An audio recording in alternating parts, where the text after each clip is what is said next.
Tad sāksim. Stājos priekšā, esmu Hārdijs Tučs, pārstāvu ģimenes uzņēmumu RBB Ekomateriāli un pats arī nāku no lauku Viensētas Viļānos.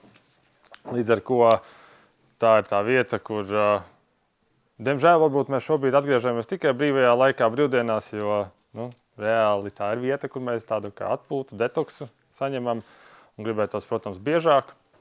Bet pirms es sāku nosacīt prezentāciju, lekciju, gribu visiem noteikti dot iespēju, jebkurā brīdī ceļam roku, uzdodam varbūt sev kādu interesējošu jautājumu un nebaidamies. Nebūs tā, kad norunāju, kā pateicu, tā ir.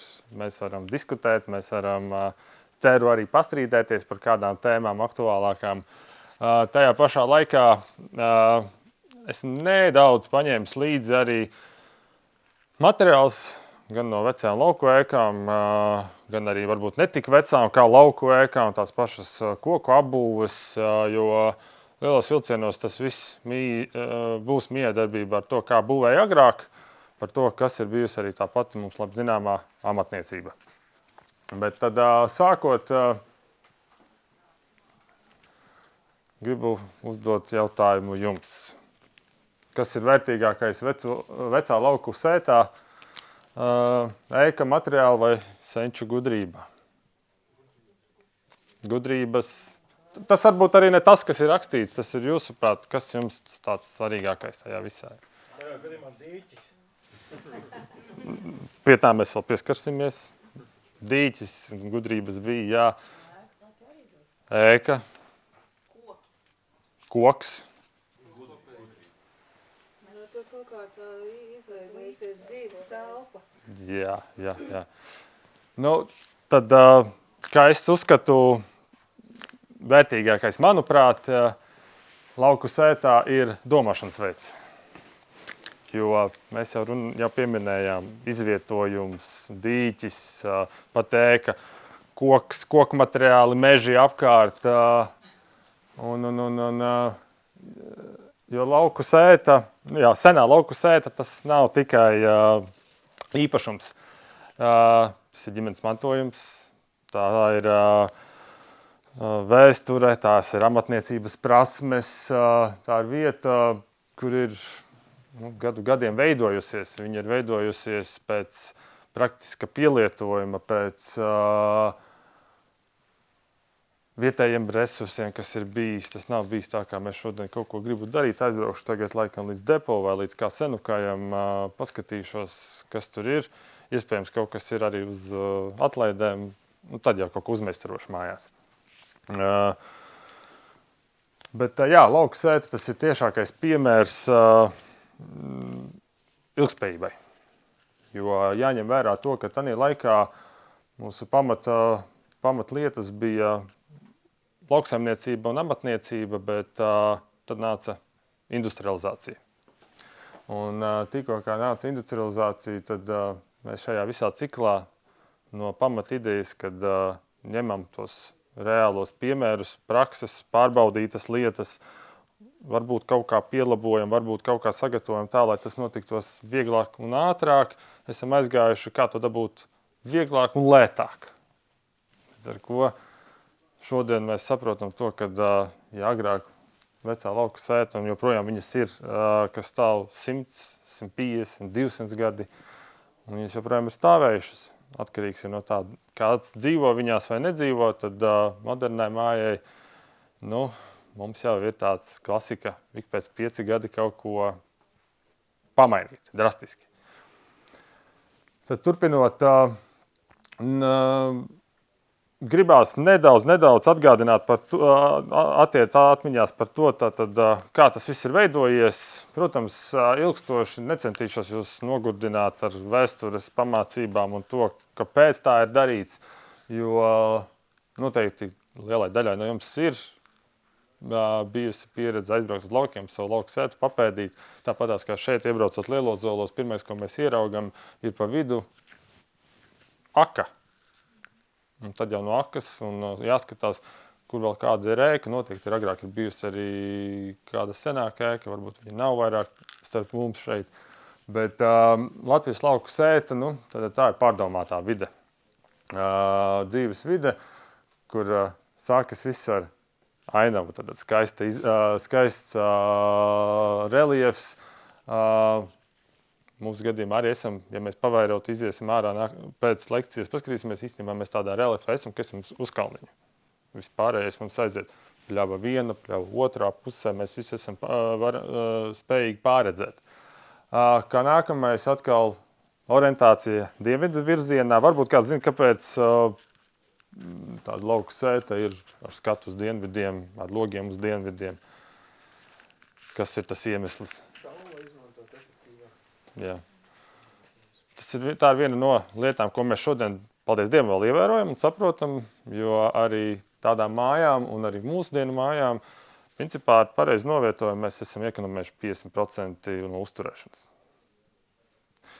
Tikai šodien mēs aizraujamies ar lielām logu vitrīnām, un tajā brīdī, kad pienāk smukā saulīte un mums nav parkara, tad mājās ir jāmeklē iespēja kā dzesēt, kādam kondicionēs, kādam citu iespēju, un aizmirstam, kāpēc bija vispār pamatā tas dienvidu puse, un cik daudz mēs no viņas varam iegūt.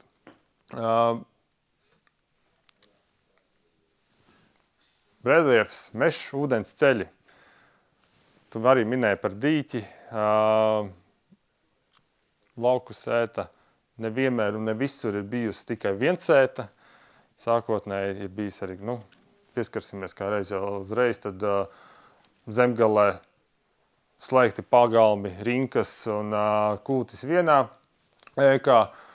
Arī, kad filmu noskatījāmies un jau minēja, kad saimnieks sākumā uzbūvējis ir no kūti, sācis ar govīm, lai varētu pēc tam no tā jau virzīties un skatīties, ko es varu būvēt tālāk. Jo gan zemgalē, gan gurzemē, gan latgalē, gan vidzemē bieži vien var sastapties to, kad arī vēsturiski ir rakstīts, noteikti vēl padošu pagaidām, kamēr runāju, grāmatiņu uz riņķi, kur var paskatīties. Par to ēku novietojumu, bet sākās ar kūtīm tikai tādēļ, ka kūtīs arī varēja nakšņot. Tas nebija tā, ka tagad nevaram katrā lauku sētā raksturīgi tas, kad var redzēt, kāds ir bijis turīgāks, kāds varbūt netik turīgs un darīt tik daudz, cik tas bija iespējams. Bet bija svarīgi tātad lokācija, novietojums un iespēja piekļūt pie tā. Atgriežoties atkal, tad Kurzemē mums pamatā ir bijuši 2 vai 3 pagalmi, tīrais un saimniecības, līdz ar ko jau ir bijis tāda kārtība veidota. Latgalē sastopam noteikti taisnstūra formas ēkas, nekas šiks. Un tā pamatā ietekmē ir no sāģām, jo agrāk Latgalē bija sāģas, vairākas ēkas, vēl kaut kas, bet tā kā Latgala mums ir cietusi visvairāk no kariem, un tās mājas Latgales pusē lauku sētas, es teiktu, ir ļoti, ļoti, ļoti mazs skaitāmu daudzumi, kuras ir tādas, kur atbrauc un liekas, vau, cik viņi forši saglabājusies. Tikai tādēļ, kad viņas ir jauktas, viņas ir pārvestas, viņas ir dalītas, viņas dalīšanas brīdī un pārvešanas brīdī varbūt steiga, varbūt nav pieejams resurs vai kas to izdarītu, viņas ir novietotas tā, kā viņas ir, līdz ar ko viņas mūsdienas varbūt pat nav sagaidījušas. Tajā pašā laikā vidzeme, vienots pagalms un daudz atsevišķu ēku vai tās pašas viensētas. Bet pie kā gribētos to svarīgāko un šodienas to pamat ideju virzīt un arī dzirdēt no jums noteikti kaut kāds jautājums, varbūt pat ideāli būtu, kādam ir konkrēts piemērs vai kaut kāda konkrēta interese par savu konkrētu īpašumu. Tas ir tas par to vietējo resursu un galveno bagātību. Jo, kā mēs zinām, ja mēs paskatāmies lauku māja, kas mums ir koks, akmens, pamatiem un bruģim, māls kaļķis, grīdas, javas, klonus ir veidojuši, un saimniecības ēkām arī, vai arī tie paši jumti, salmi, niedras un lubiņas. Protams, ka šodien lielākoties mēs pabrauksim, paskatīsimies, ir asbesta šīferis visur spīd un ir salikts, bet, lielākajai daļai, ja mēs paskatāmies, noņemam to nedaudz šīferi nost, būs lubiņa.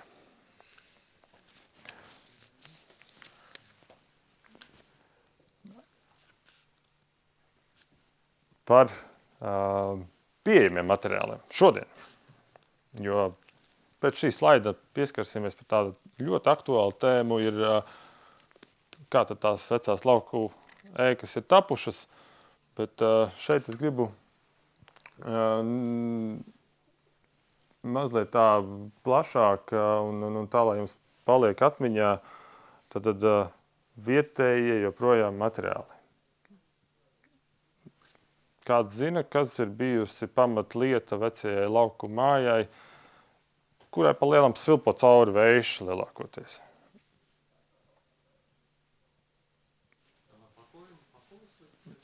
Pakojums, viens, jā.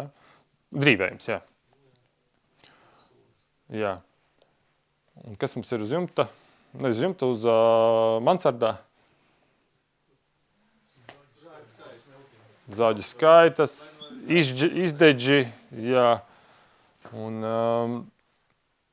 kāda ir bijuši pamati vai grīdas? Akmens, dažiem vispār nav bijis pamats, vai ne? Lāgas. Tad šīs mājas, izmantojot vietējos resursus un materiālus, kas ir pieejami, bija būvētas ar vienu nodomu, lai viņas varbūt viegli uzturēt. Tātad es atnāku, es paskatos, jā, kaut kas ir pagājis greizi, vai kaut kas ir varbūt savu nokalpojis, vai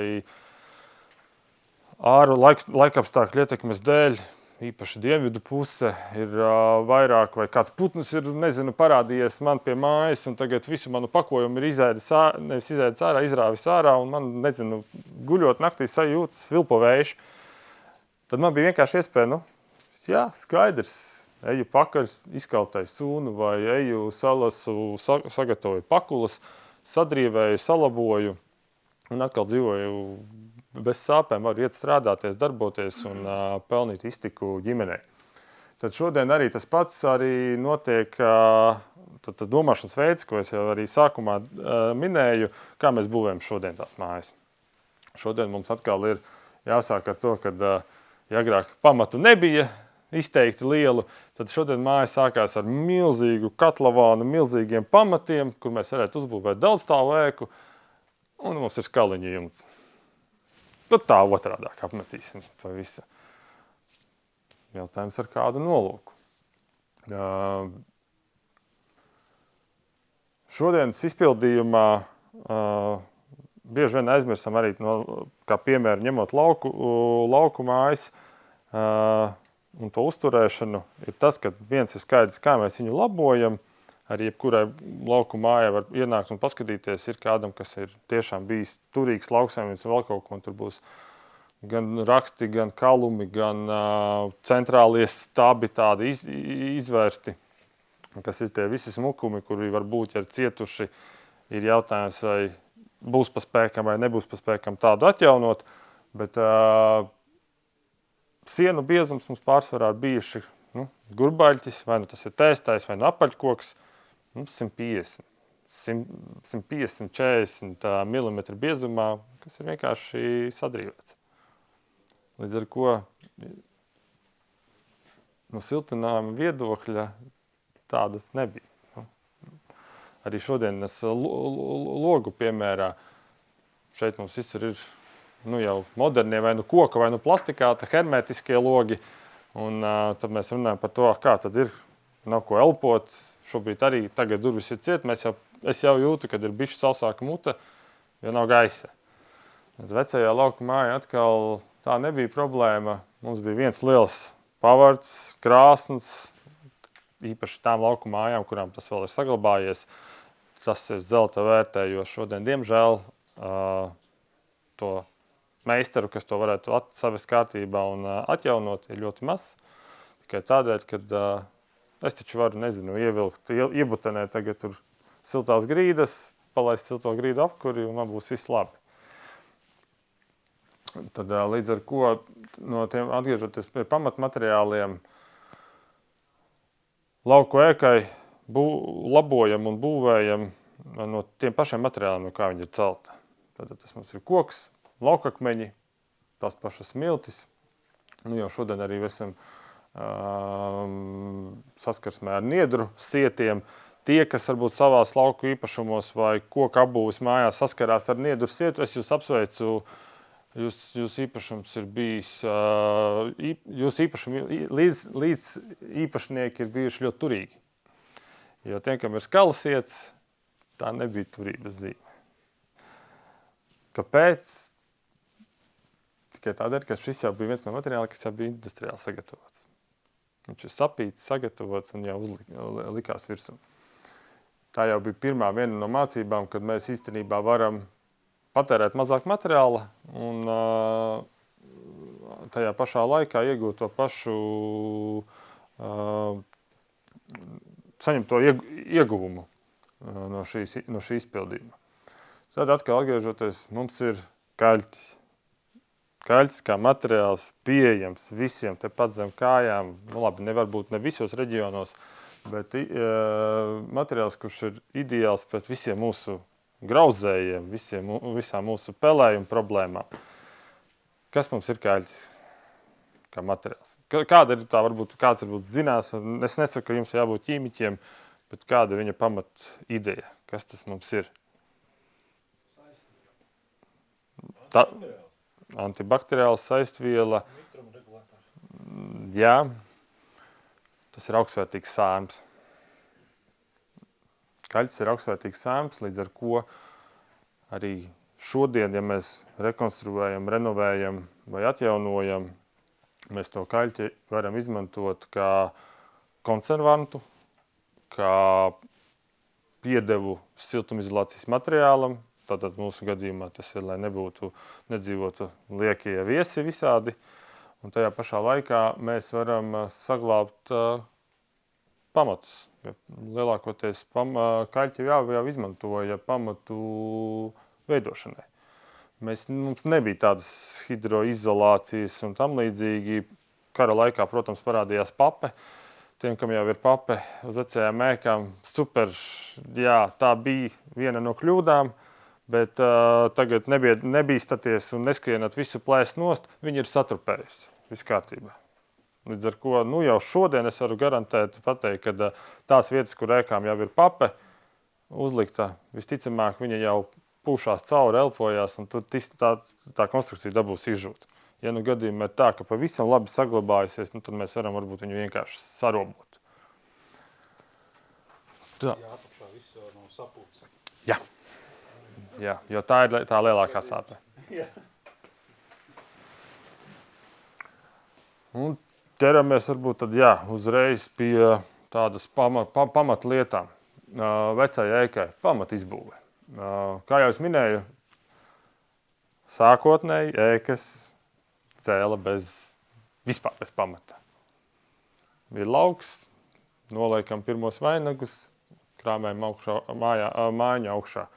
Klona grīda var būt maksimums un viss. Kur problēma? Paies savs laiks, pirmais vainagu baļķis ir izbeidzies. Nekas nomainīsim. Mums taču tepat viņš ir. Un visticamāk, nevis viņš jau tepat ir, man jau stāv sagatavots.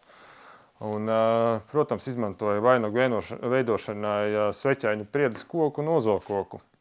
Bet tas, ko mēs noteikti tādu izpildījumu visticamāk mēs varam apskatīt tikai, diemžēl, Brīvdabas muzejā. Vairs nekur citur tādā klajā laukā mēs tās mājas nesastapsim, jo viņas ir nopūdējušas. Jā. Kamēr ir kāds, kas viņās dzīvo un viņas apsaimnieko, to baļķīti ir mainījuši, tām, kurām nav. Šodien mēs visticamāk sastapsimies ar tādiem, kuriem ir laukakmeņi, varbūt kādam ir mūrēts arī no ķieģeļiem, jo negribētos tagad tikai pievērst uzmanību tām pašām laukumājām, arī koku apbūve vecā ir tikpat no svara. Un laukakmeņu gadījumā, kā jau es teicu, tie pamati nav dziļi. Mēs te runājam varbūt šādu augstumu. Ir vietas, varbūt, kur ir plašāk, ir vietas, kur, piemēram, ir pamatos ir 3 līdz 4 stūrakmeņi salikti, uz kā balstās visa māja. Un tālāk mēs jau tikai redzam smuko daļu, kur kaut kas ir salikts. Kas ir jāņem vērā tajā brīdī, kad mēs esam atnākuši un redzam mājai, tātad pamati man ir tādi nekādi, jo vainagu baļķis man ir jāmaina, ko mēs darām, kā mēs viņu apsekojam. Pirmā un viena no svarīgākajām lietām, jo kurai lauku mājai, apskatāmies apkārt mājai, cik daudz dobes ir pieaudzētas klāt. Ja mums ir dobes, tad mums turpatās arī melnzeme. Melnzeme, lauksaimniekiem viss kārtībā, es par melnzemi neko sliktu negribu teikt, bet viņa mums ir kā slapja velēna. Slapja drēbe visu laiku ir klāt. Mūsu primārais uzdevums šo slapjo drēbi un saucamo vēsturisko slāni, kas ir uzaudzis pa šiem gadiem, ir dabūt prom. Lāpstas 2 lāpstu tiesas platumā, rokam laukā, tiekam līdz smiltī. Viss, ko mēs varam izdarīt, tātad, kamēr esam izrakuši to visu ārā, ieteikums mans no praktiskā viedokļa darīt to pa daļām, lai nav tā, kad es izraku un vienā brīdī skatos, man siena aiziet. Aizpeldē pamati. Atrokam vaļā pa daļām, nomainam, noprotezējam vainagu baļķi. Baļķis nav jāmaina viss. Atceramies, mēs viņu konstatējam vietas, kur ir vissāpīgākās. Jo pārējie mēs varam iekonservēt ar to pašu kaļķi.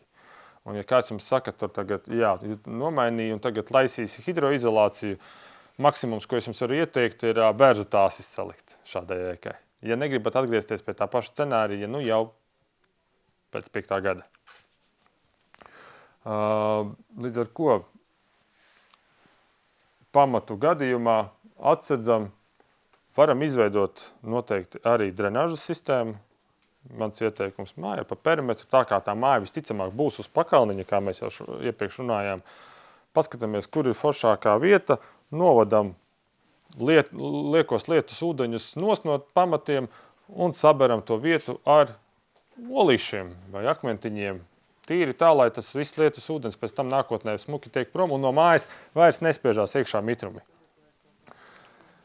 Būs daudziem noteikti mājas, kuros jau ir kāds kaut ko ķēpājis, kāds licis. Noteikti vēl pieminētu, pasakot līdzi, paskatīties, kuri mums tādas kā atverītas veidojās pamatos. Vienā pusē, otrā pusē, ja viņas ir ar kāds pacenties ar cementu jau aizsmērēt ciet, kaļam vaļā. Kaļam vaļā, jo tas ir viens no svarīgākiem pamatu uzdevumiem priekš šiem pamatiem un pagrīdēji. Ziemā mums šī vieta ir ciet, pavasarī mēs korķējam vaļā, un lai tur staigā gaiss. Jo kāpēc tieši kāpēc pavasarī un vasarā mēs turam vaļā? Lielākais mitrums nāk. Lielākais mitrums un arī pazudīs komforts tajā pašā ēkā. Un mēs dabūjam to pagrīdi žāvēt. Tas būtu pa pamatiem. Ja būs kādam jautājums, ir kādam jautājums, noteikti atgriezīsimies, mēģināsim skriet tālāk. Sienu būvniecība. Kā jau minēt, apaļie koki vai tēstie baļķi, pamatā egle, priede un apse. Tiem, kam ir gadījies ozolkoks, manuprāt, ozols būs bišķi pa blīvu šim visam izpildījumam. Kāds ir bijis bagāts? Kāds ir bijis, viens ir bagāts, tas ir pat nestrīdēšos. Jā, bet pamatā egle vai priede jau apse jau ir bagāts, jau, būsim reāli. Bet sienu būvniecības gadījumā, kas ir jāņem vērā? Būs man viens sliktais piemērs, izskaidrošu, kā nedarīt, bet kā darīt pareizāk būtu tā. Šobrīd, ja mēs skatāmies tiem, kam ir tā pape vai nav pape, un gribās savest kārtībā māju no ārpuses, mēs atsedzam visu nost veco fasādi, jo kādam ir ventilējumā fasāde jau bijusi virsū, jo kādam arī ir palikusi oriģināli šāds. Bet gribās varbūt, kaut ko smukāku. Šādai ēkai viss, ko mēs varam izdarīt, ir sadrīvēt un savest kārtībā pakšu vietas saucamās un sadrīvēt visas starp baļķiem vietiņas, lai neskrien cauri vēji. izlīmeņojam ar latiņām fasādi un liekat sev virsū jebkādu koku apdarīti vai jebkādu citu fasādes veidu, lai ir ventilējumā fasāde. Lai mēs saglabājam mājas funkcionalitāti tā, kā viņa bija sākotnēji. Bet mans ieteikums būtu sadrīvēt, mazliet ar stiklūdeni nomazgāt koku un nobeicēt. Un viss paliekam pie oriģinālā. Jo viņš pados ārā, ja ir kāds kā... Pēc turēsies. Mēs nepārforsēt.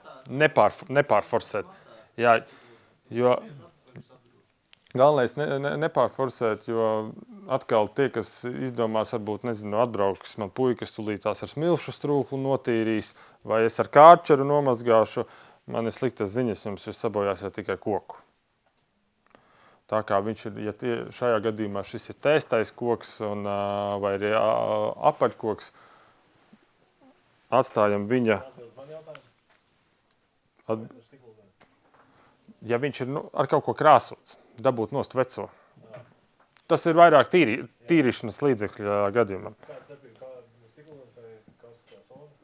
Principā, kurš ar ko ir vairāk strādājis? Ar kausisko sodu arī tikpat daudz. Atkarīgs, ja man tev būtu, piemērs, tu atnes dēli, man ir eļas krāsa, vēl kaut kas, tad es pateikšu, kurš būs mazliet agresīvāks, lai tev būtu vieglāk notīrīt. Lai nav tā, ka es tagad 6 reizes eju cauri līdz tieku līdz tam tīram kokam, viņu nesabojājot.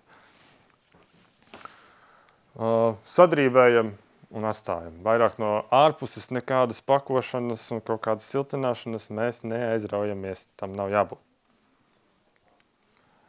Par grīdas veidošanu, kā jau minēju, blietēta māla grīda, tad klona grīda, dēļu grīdas un grīdas uz gulšņiem.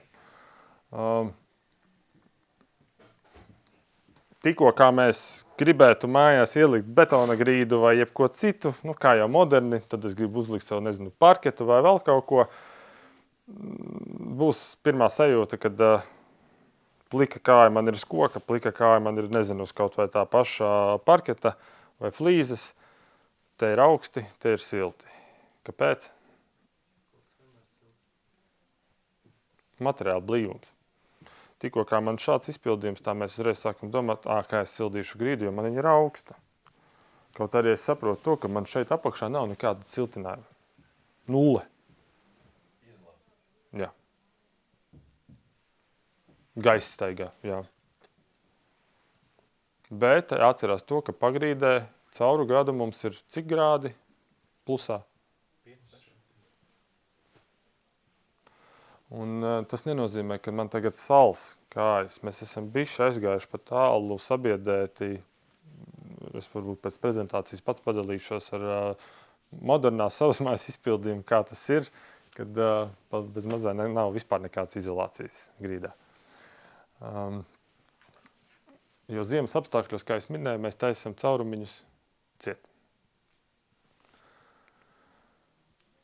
Griesti, jā, varbūt lielākai daļai, kas ir mana auguma, mani sapratīs vecajās lauku mājās, baigi sanāk galvu aptauzīt visur, kur es eju. Līdz ar ko, tas ir tāds scenārijs, kur mēs varam skatīties, vai mums ir iespēja šo māju griestus piepacelt uz augšu. Vienīgais, kas tās lāgas un vispārējais, bet tas ir no iespējām, jo tikko kā mēs kaut ko tādu daram, tā ir pārbūve, jautājums, vai to tiešām vajag. Bet griestu konstrukciju gadījumā sākotnēji vispār nav bijuši griesti. Vienkārši redzam jumta konstrukciju. Tad jau pirmās konstrukcijas bija apaļkoku griesti, dēļu griesti, stiprinājās ar tapām. Un tad jau tie pēdējie bijuši tie zemie griesti un vienkārši konstrukcija. Kāpēc zemie griesti? Precīzi. Atkal tādā ziņā mēs samazinām telpas kubatūru, līdz ar ko man vajag mazāk patērēt enerģijas, lai viņā es justu to samulīgu, man būtu silti. Šodien mēs mīlam ko taisīt? Baznīcas. Baznīcas efekti, dzīvojamā telpa. Es nesaku un nestrīdos, ka tas nav forši un smuki. Jā, tas ir priekš dvēseles. Tas ir, man patīk, un es tagad, jā, būvnormatīvi pielāgosies, jo tev ir tāda kubatūra, kura tev ir jāpiekurina. Tad tev ir jāsaprot, cik tev būs patēriņš, cik tev ir vajadzīgs un kā tu viņu izveidināsi. Līdz ar ko, jā, tādas vietas ir. Tāpēc mans ieteikums arī visiem, kas būvējās un taisa vienstāvu mājas, netaisam augstos griestus guļamistabās un visās pārējās telpās, kur mēs lielāko daļu nakts pavadam. Jā, virtuves zonas, dzīvojamās telpas varam, protams, vienīgais jāņem vērā to, ka priekš dvēseles būs arī izcenojums. Tas maksās. To būs jāuztur. Tas arī viss. Dvēseli iziet ārā. Jā. Pagājušajā nedēļā arī biju 8 metri augstums. Baznīca. Bet tas bija sapnis cilvēkam. Viņš to saprot. Labi. Līdz ar ko, jā, tās vecās konstrukcijas lāgas dēlīs trīnītī un virs viņām mums iet smilts. Līdz ar ko vecā mājā lūdzu neviens nekad neko neklausiet, ja kāds mums pasaka, tā, tagad mēs šo visu iztīrīsim un jums saklāsim jaunu siltumizolācijas materiālu. Izņemsiet visu ārā, pabrīnīsieties, ka visa māja sāk peldēt. Tas ir svars, kas ir vajadzīgs tajā mājai. Viņai tas ir svarīgi. Visu, ko jūs vēlaties, ja ir kaut kāda komforta uzlabošanai, mēs varam klāt pa virsu tikai. Un ieteikums mans, atgriežamies pie vietējiem resursiem. Spaļi, lini, skaidas, sausas skaidas vienīgais pielabošu un ar kaļķi. Dedzinātu, lūdzu. Jā, un kaļķis būs pievienosim klāt tikai tādēļ, lai pēc tam pelītes, kad skraida, viņām sāks svilināt pēdas un viņas vairs tur neskraidīs. Mums pašiem viss kārtībā, nevajag par to satraukties. Par vecām gudrībām atgriežoties. Tā kā es minēju, vietējie materiāli, vietējais resurss, materiāls, kurš ir atjaunināms un materiāls, kurš var tikt izmantots. Ja nojaucu, pārvedu un atkal saliku. Nojaucu, nepārvedu, nokurināju. Viss. Nekur neko nemetu ārā. Šodien, kā labi, par izcenojumu vēl noteikti var pastrīdēties, bet mūsdienu industriālajā būvniecībā, kas mums ir raksturīgs jebkurā būvlaukumā? Jā. Un tad mēs domājam, ko to ar to visu darīsim. Krāsu buņģis. Jā. Jā, ir plus, protams, ka to šobrīd var visu nodot, un šobrīd vēl ir kaut kādas pozīcijas, ko mums pieņem bez maksas. Paldies par to. Cik ilgi tas būs. Jo tas arī tas, ko mēs šodien cenšamies arī modernajā būvniecībā, kurš pēc tam noteikti izdalīšu, būvniecībā bez plēvēm, uzsvaru. Utilizācija, būvniecība un tikai kā pēdējais mums ir būvniecības izmaksas.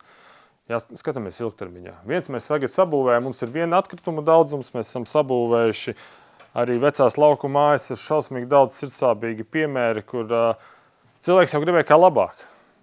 Viņš brauc pie speciālista, speciālists pateica, jā, mēs tūlītās sadarīsim, izdarīsim tā, kā vajag, un būs super silti. Ausīm. Paiet 5 gadi, viņš saprot to, ka mājās vienkārši tik daudz spēlējama, kad atkal tas viss jāravā un atkal jāmet ārā. Un kaut kas ir jādomā. Tas paliek jau tajā, nezinu, kaut vai 10 gadu laikā jau 3 reizes dārgāk. Nekā viņš varēja vienkārši savest kārtībā to māju. Labi, komforts varbūt nebūs tik ideāls, jo nebūs tik liels hermetiskums, bet es to lielo naudas ieguldījumu varētu sadalīt un mazliet vairāk kā pakurināt. Man tas būs lētāk.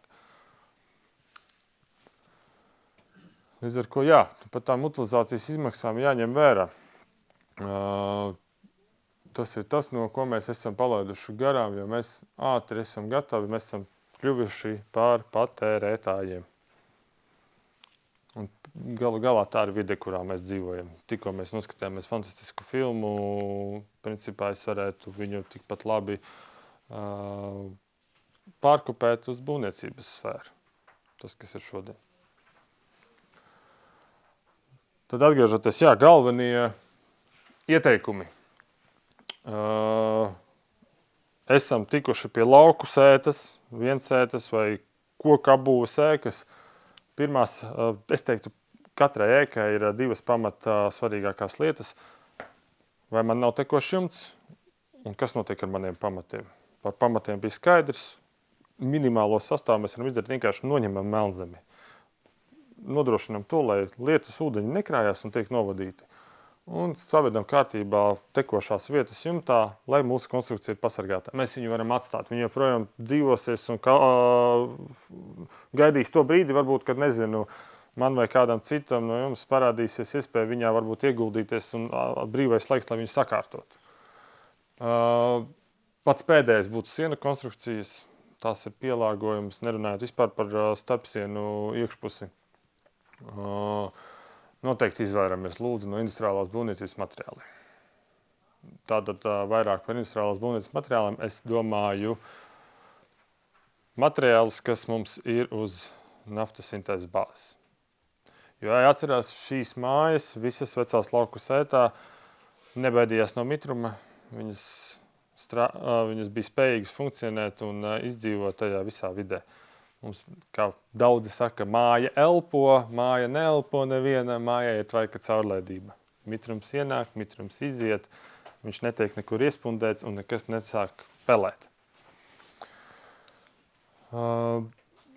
Kā jau arī pats svarīgākais ēkas atjaunošanā nepieciešams izmantot tos pašus materiālus, no kādiem ēka ir būvēta. Tad, kad pienākam un saprotams laiks kaut ko darīt ar šo māju, pienākam pie tās sienas, paskatāmies, kas tur sastāv.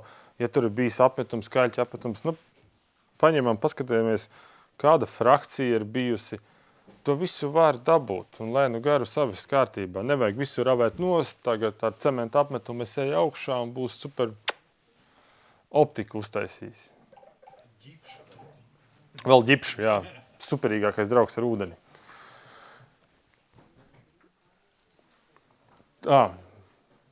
Ko es varu ieteikt no mūsdienīgiem materiāliem? Tā būs tikai praktiskā pieredze, kā jau minēju. Tas, ko mēs šodien izmantojam kā uzņēmums, tā ir kokšķiedes plāksne. Arī šeit ir piemērs, kur ir jau virsū māla apmetums.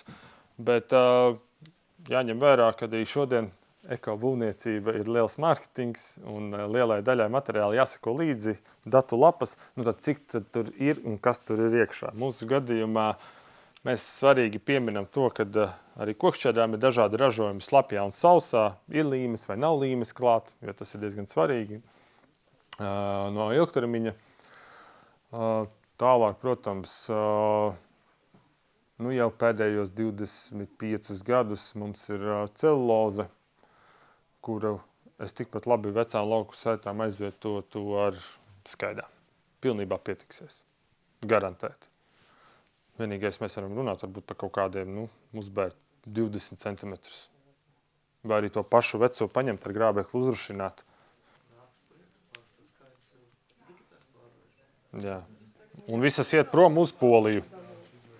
Arī. Tāpēc jebkurā gadījumā, protams, mēs domājam līdzi un skatāmies, mēs salīdzinām cenu. Nav tā, ka tagad skrienam un daramies. Viens no lauksaimniekiem vispār paņēma pārpalikumus no šitām aitas vilnām. Vienīgais pa gabalu jau jūt, ka tur viss ir tā nopakots, jo ārā orša. Bet viņš saka, bet man ir silti. Un man tā mājā viss ir labi. Lūk. Tad atkal logi, durvis un baļķīšas noteikti arī pirms kaut kādām turpmākajām darbībām sadrīvējam. Tas nav tik smags darbs, tas nav tik sarežģīti. To visu var izdarīt. Arī šodienas materiāli ir tādi tīkami, kurus tu vari ņemt un viegli vienkārši ņemt un dzīt iekšā.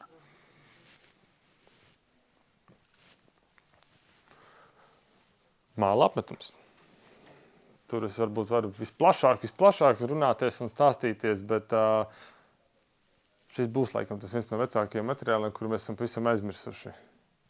Šis ir materiāls, no kura vispār nav jābaidās, un ja man nesanāca, es viņu varu pārtaisīt. Jebkurā gadā. Tas būtu tāds īsākais scenārijs. Kur viņš mums ir. Vienīgais man nav labi, nelaistīšos šeit. Nepatika puķītes, saslapināju, ar švamīti pārīvēju. Viss mans remonts ir izdarīts. Plaisa parādījās, sarīvēju, remonts ir beidzies.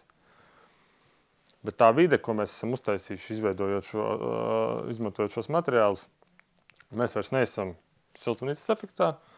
Mums vairs nav tik jāiespringst, kā dabūt tīru gaisu par ventilācijām, jo šodienas ventilācija pa lielam ne jau tikai tādēļ, lai jūs komfortabli dzīvotu. Nē, tas ir, lai jūs apdars materiāli neiziet bojā.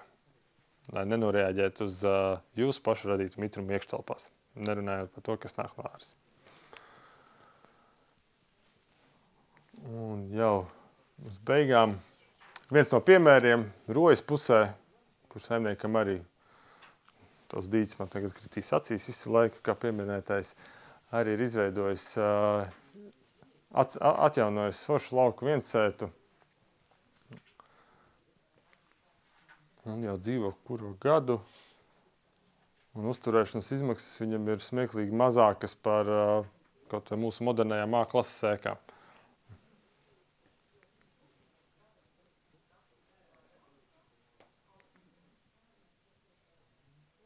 Protams, redzi, ka ir arī, zikrāji neredzēs, flīzes ir.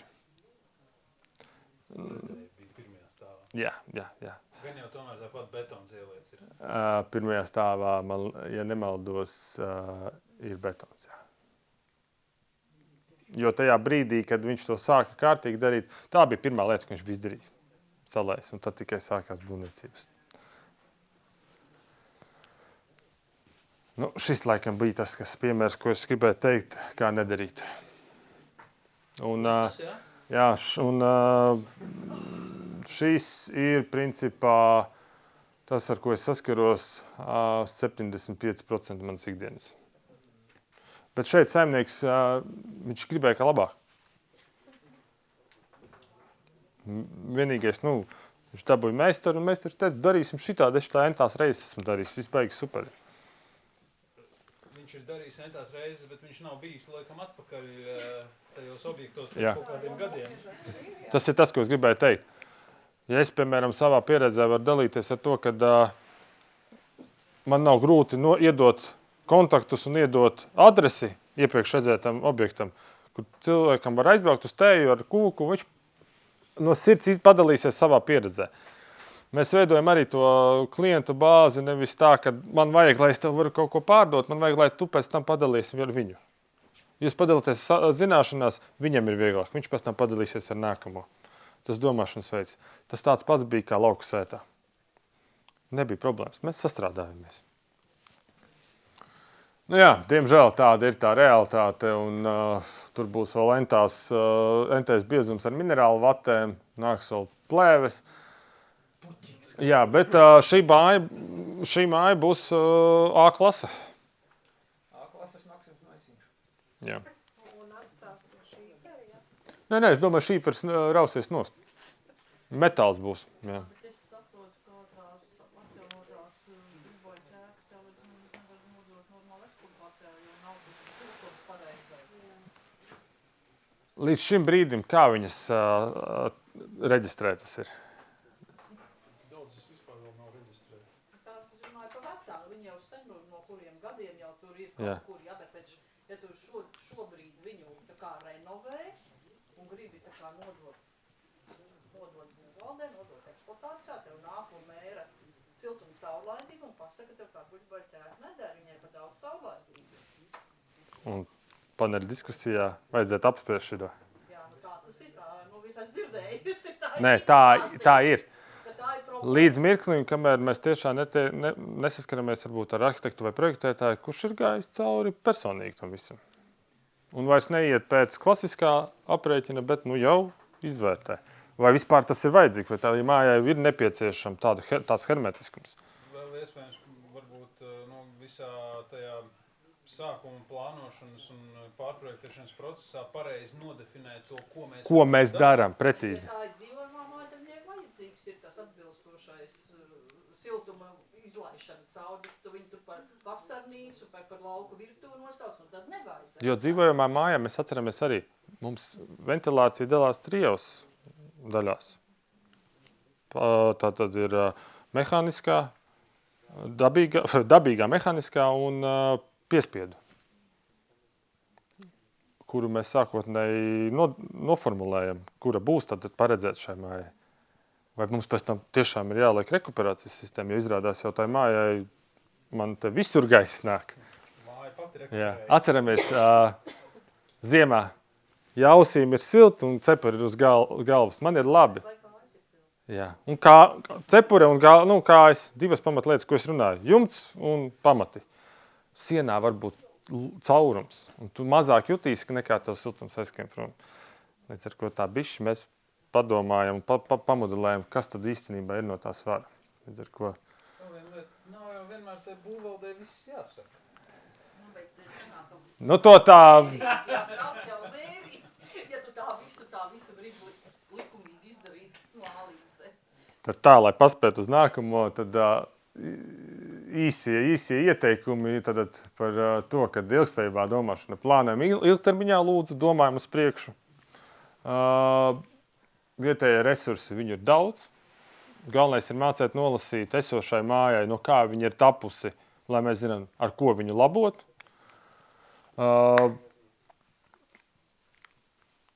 Atjaunošana, saglabāšana un pārstāde palīdz tad samazināt arī to apkārtējo vidi. Arī tas būs mūsu izmaksu pamatā, jo arī tādu veco lauku sētu pēc jaunām prasībām, jebkurš būvnieks pateiks, nu, te jau lētāk būs nojaukt. Tā būs tā atbilde. Mēs pat netiksim līdz darbiem. Un, jā, pēdējais senču zināšana. Lūdzu, aizējam uz bibliotēku, palasīt. Šitās grāmatiņas, kas ir. Man ir viena grāmatiņa, es atstāšu un tad skriešu. Viņa ir 36. gada. Nu, jau jaunā skaitās. Tā vairs nav pa lauku sētu. Te ir viss no tā, kā mēs varam, kā kūdras plāksne vai kokšas plāksne, savest kārtībā māju, uzbūvēt tā, ka viņa neko nepatērēs. Būvniecības grāmatiņa tad, un būvniecības grāmatiņu šodien izvilkšu. Un tā būs tikai viena daļa. Tvaika izolācija saucās. Tā kā, lai izdodās.